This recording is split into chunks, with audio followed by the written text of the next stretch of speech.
Thank you.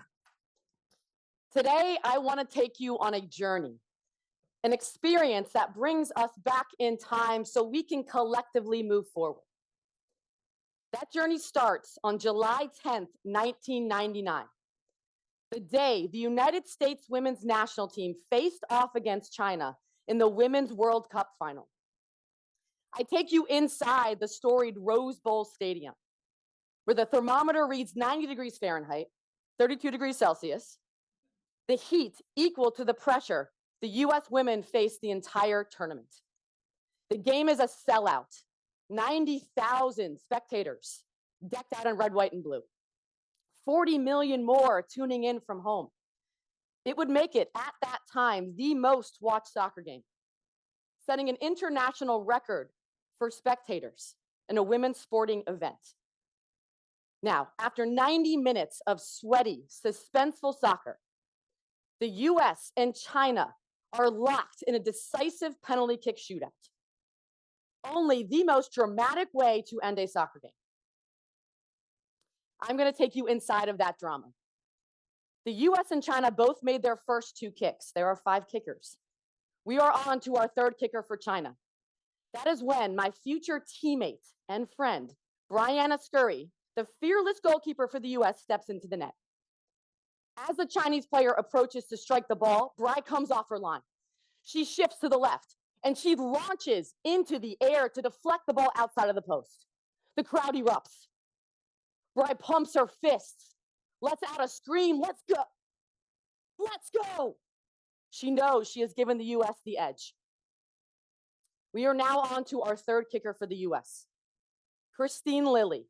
Cool as ice, unfazed by the pressure, she slots the ball into the back of the net. The Chinese player does the same.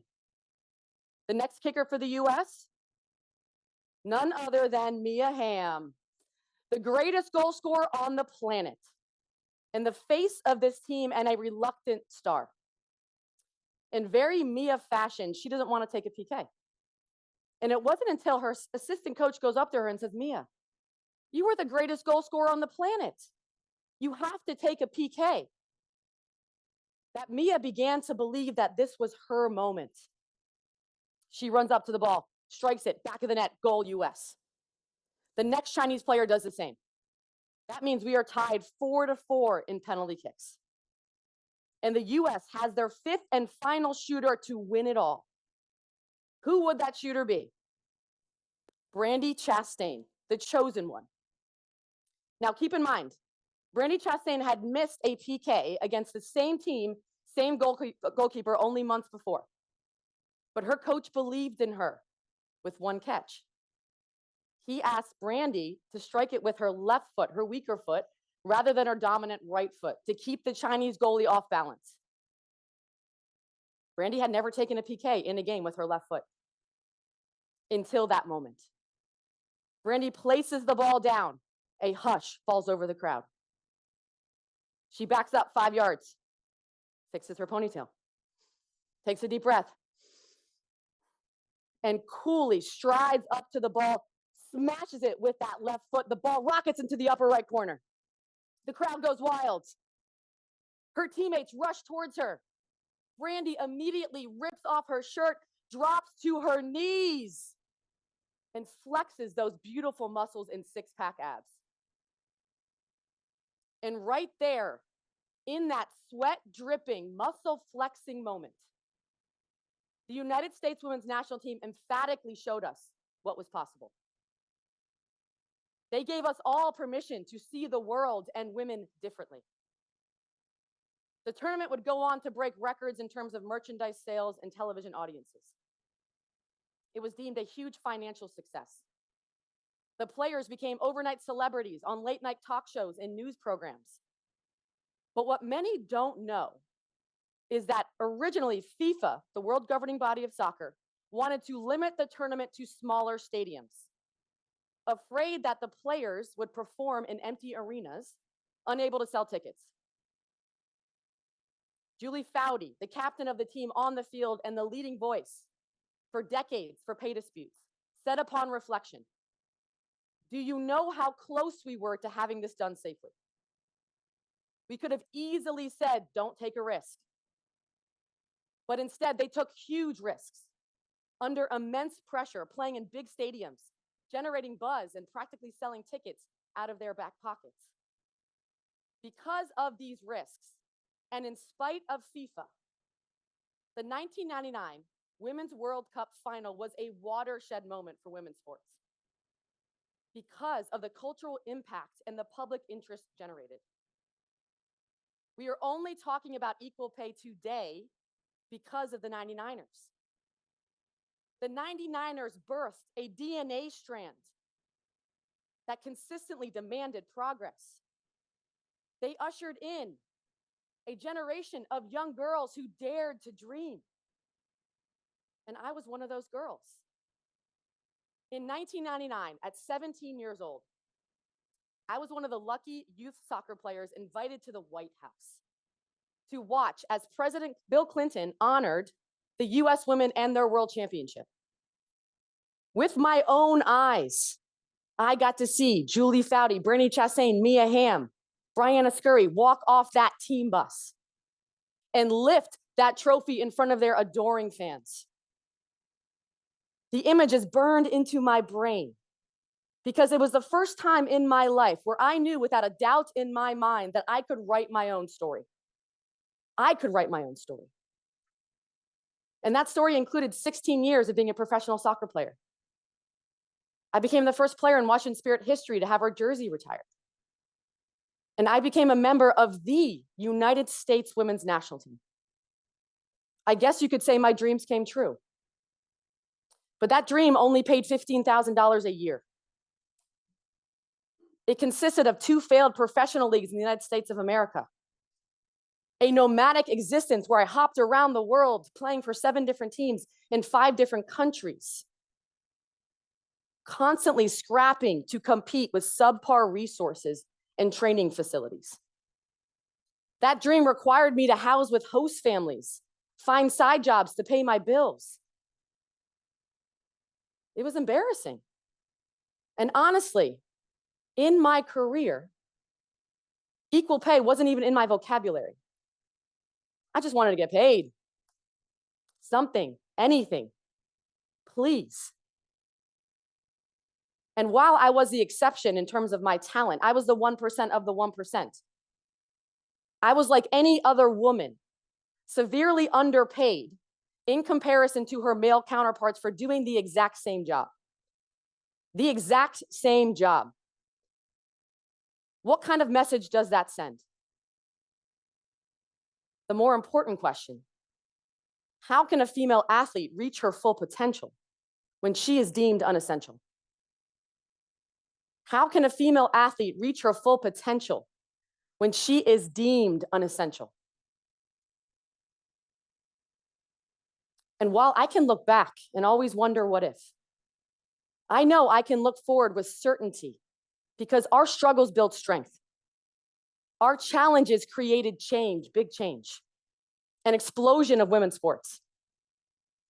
And it was in this great nation of France in 2019 that the United States women's national team won their 4th World Cup while suing their employer, US Soccer, for equal pay. After decades of underfunded championship runs, the women were making more revenue than the men and still getting paid less. More revenue than the men and still getting paid less. It was time to make a statement.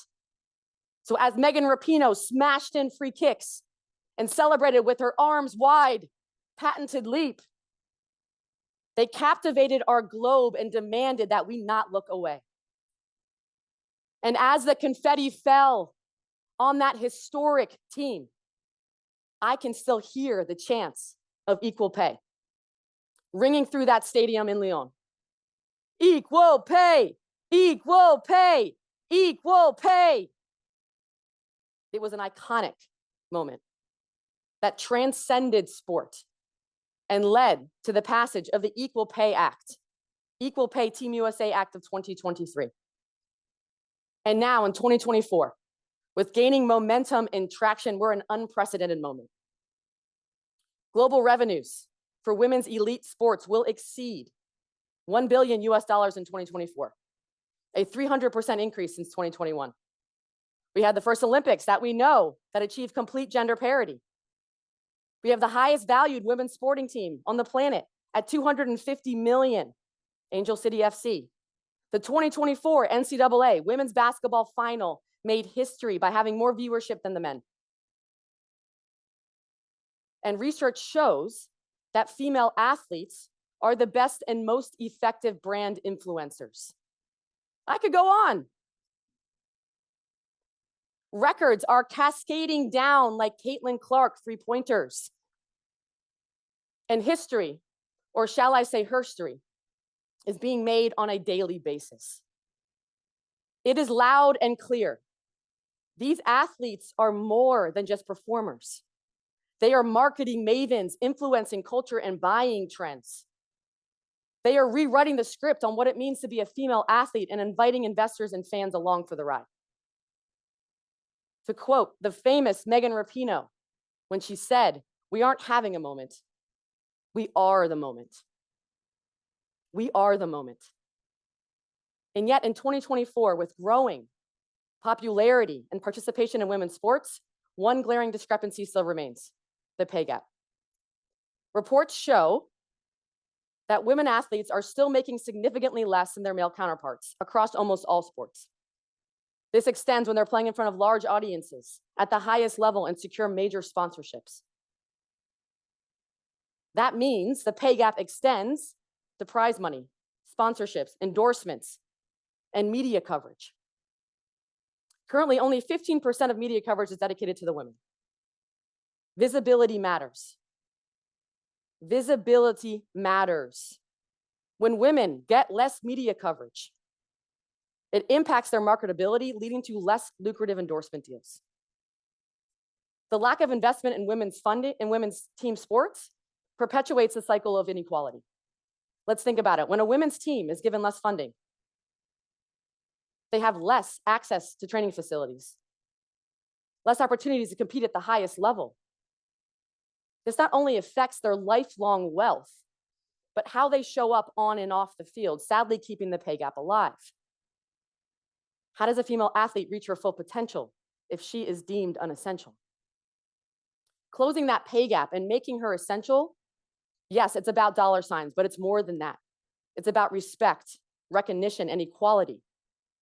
It's about breaking down the barriers that have kept women from reaching their potential in sports.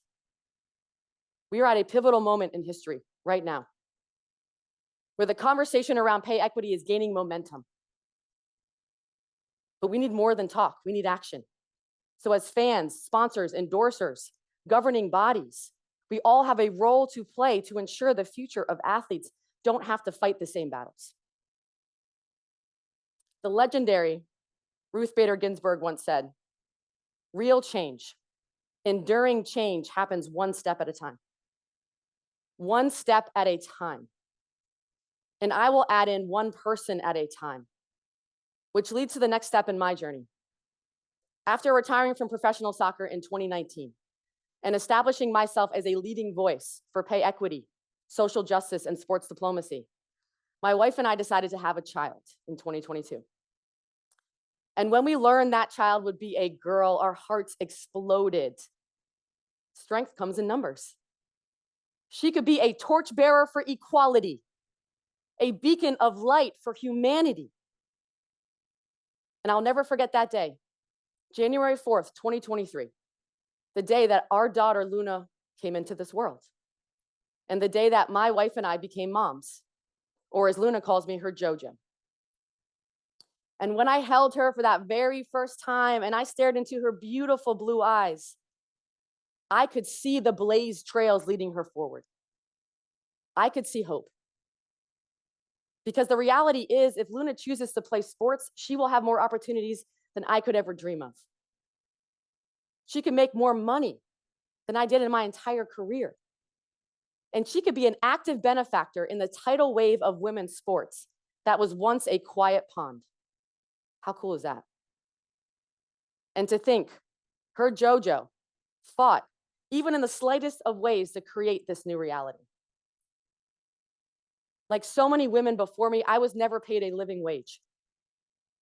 but I waged the fight for equality and access. There were countless women who played their hearts out for future generations. There are countless women who are doing it now. So many of you in this room, you have changed our world. For Luna and every young boy and girl out there who dreams of a better tomorrow than we have today, let's keep changing it. Let's continue to work together to ensure that in the future, when we talk about athletes who inspire us, we talk about them not as male or female, but simply athletes. Respected, celebrated, and equally compensated for what they contribute to the sports that we love. And it is only then, when we deem a female athlete equally essential, that we, as a society, can reach our full potential. Thank you.